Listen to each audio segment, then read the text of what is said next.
Now available in paperback and e-readers, Esteemed Season of the Witch Girl. The aspiring angel takes on a wicked teenage witch in this action-packed, all-new Esteemed series adventure. Pick up your copy of Esteemed Season of the Witch Girl in paperback and e-readers at online booksellers today.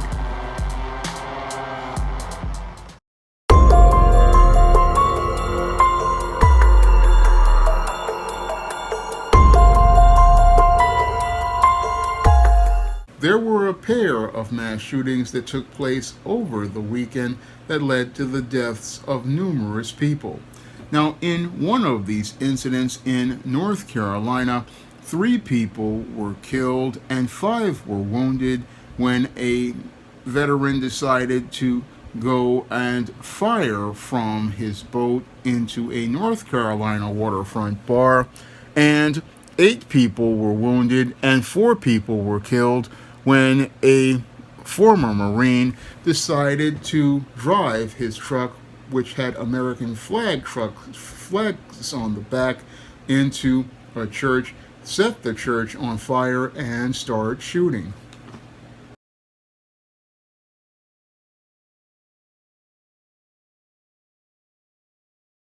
Let's jump over now to get more information on the mass shooting in North Carolina. You see CBS News correspondent Skylar Henry, who's been spending time there. Good morning, Skylar.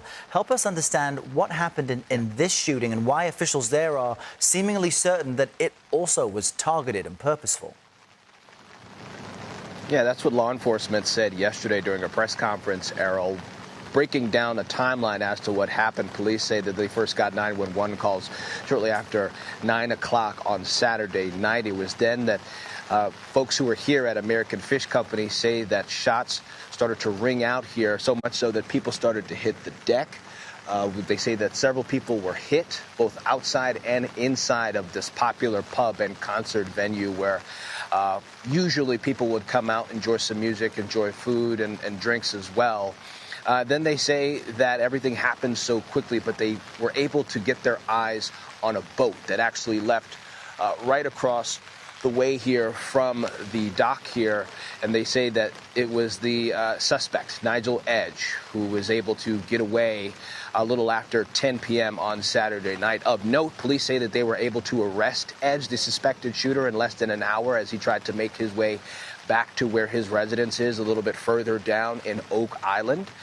They say that this was a premeditated and targeted attack. He is due in front of a judge today. He's facing several charges, including 3 counts of first-degree murder, 5 counts of attempted first-degree murder, and 5 counts of assault with a deadly weapon. Something else to note here, Errol, is that the death penalty is something that is possible here in North Carolina. Prosecutors say that that is not off the table. We will see where that goes as they move forward. We spoke with a business owner, Todd Weaver, yesterday, who was here among the crowd. He says that he saw friends and also folks that he regularly sees when he comes to this venue go down with wounds, trying to help and trying to deal with what ultimately could be described as a chaotic situation. And he said that, you know, he was heartbroken to see what happens to this regular spot that he comes to on a weekly, if not bi-weekly basis. But he says that he will continue to come back. Yesterday, we were out here, a growing memorial, if you can see it right beside me. Teary-eyed members of this community were here to pay their respects, but they simply say that something like this has never happened here, and they hope that it never happens again. Heartbreaking stuff there. Skylar with the latest. Thank you very much. And in other news tonight, a developing story out of Michigan. At least 4 people were killed and several others wounded after a gunman opened fire inside a Mormon church and then set it on fire.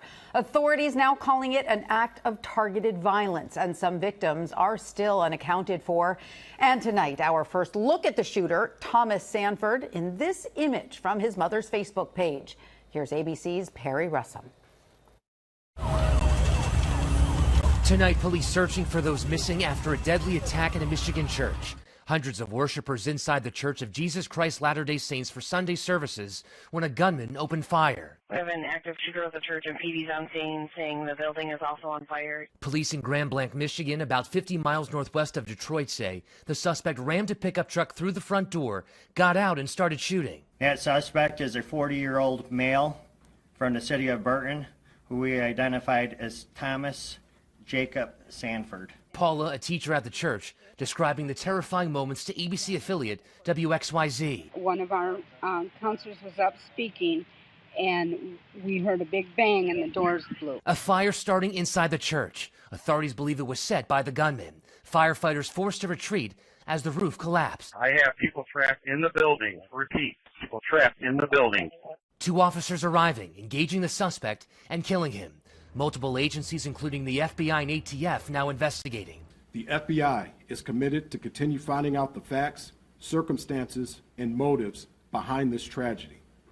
I can confirm at this time that the FBI is now leading the investigation and is investigating this as an act of targeted violence. Investigators say the shooter used an assault rifle and may have had multiple improvised explosive devices inside his truck, seen here at the entrance of the now destroyed church. Our church is gone. I joined the church 38 years ago. To see somebody would do this to my church.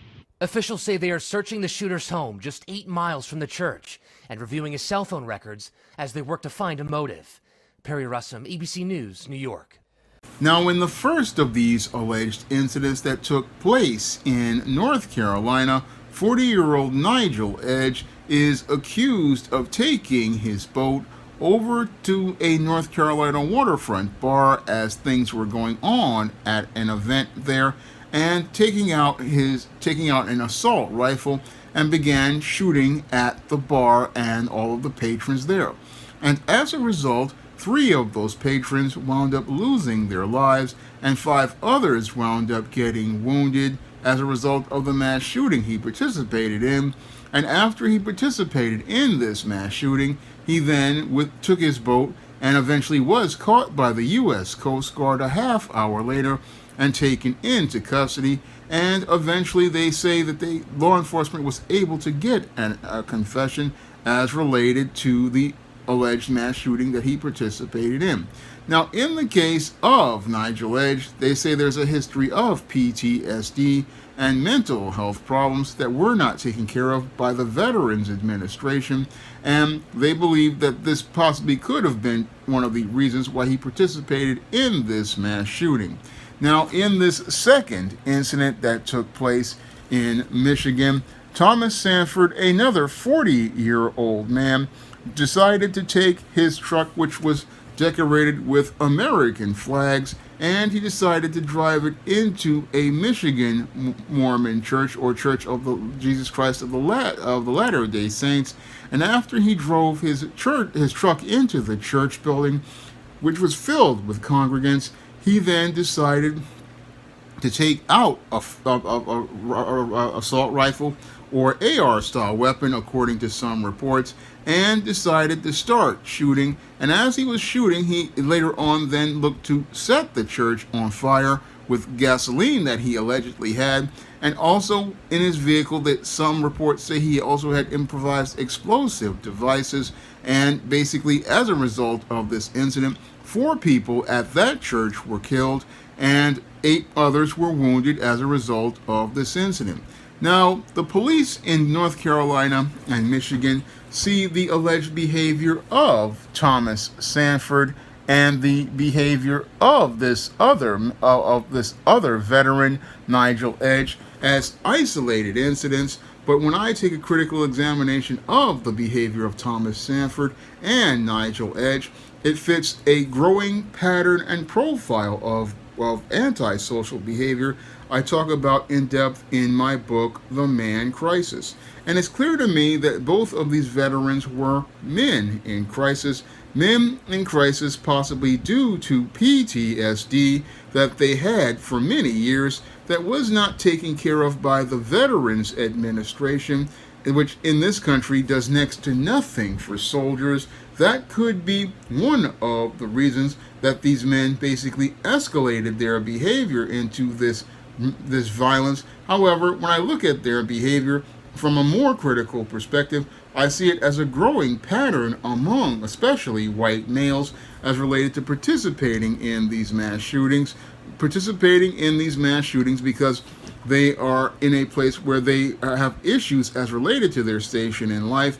And what is happening with these men is because they don't know how to deal with their issues. What happens with these men is that they simmer and boil in anger. And as they simmer and boil in anger, they feel they cannot solve their problems or get any sort of help. So what they do is explode in this rage as related to this violence they participate in. And as they explode in this rage, what happens is, instead of them getting help that they need, what they do is hurt society, and hurt society in a way where they go out here and participate in this whole series of mass shootings.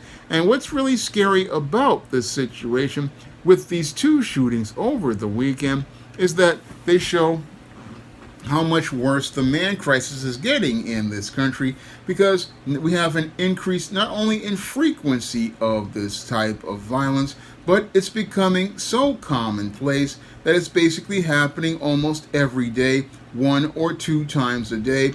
And sadly, when it comes down to our government, we're not taking steps to try to alleviate this man crisis. No, what we're doing is just sitting on our hands, and sitting on our hands because when it comes to America and the man crisis, America basically doesn't really want to do anything about the man crisis because, one, it would mean that Americans would have to change the way we live and change the way we raise children, because the way we are raising children is not making a healthy man. No, what we're making are ticking time bombs, and these ticking time bombs basically are just going off like landmines all across the country, and that's what's got everybody on edge. It's got everybody on edge because you never know when one of these guys will look to turn a social event into a soft target, or look to go out here and look to participate in wanton violence that could basically take the lives of innocent people all over the country. That's the whole scary part about these beta males, and especially when it comes down to what some people say, these white beta males, because it seems like in many of these cases, these mass shooters usually are white males who just cannot cope with life, can't cope with the hardness of life. And because they can't cope with the hardness of life, they look to go out in either a blaze of glory, like in the case of the guy in Michigan, Thomas Sanford, who basically wound up dying in that incident, or they wind up getting taken into custody, like Nigel Edge, as related to things. And basically, these men, because they feel like they have nothing to lose, believe that they need to go out here and try to destroy society around them, either to get attention to as related to their situation, like Nigel Edge, who I believe was looking for help but could not get any help. And in the case of Thomas Sanford, this man felt like he had nothing to lose, and felt since he had nothing to lose, he was going to go out in a blaze of glory. I mean, when it comes down to these beta males or these men in crisis, what happens is that since they feel like they have nothing to lose, they just feel they want to go out here and destroy everything in society around them. And that's what makes these men a clear and present danger to most people, and makes them a clear and present danger to most people, because we don't know when or where these threats are going to come from. That's the whole scary part about these type of guys. And again, as I've said in dozens of videos, again, there are hundreds of millions of these guys all across the globe. And the scariest part is you never know when one of these landmines is going to go off, or how much damage they're going to do to society by taking the lives of loved ones, taking the lives of family. I mean, we don't know what they can do in the period that they're in as related to their rage. And the sad part about everything is governments all over the world basically keep sitting on their hands because they want to continue on with their world of work that really isn't working out when you have numerous mass shootings basically almost every weekend or every other day, where especially you're seeing these white males just going out here and looking to participate in shooting rampages because they feel they have no sort of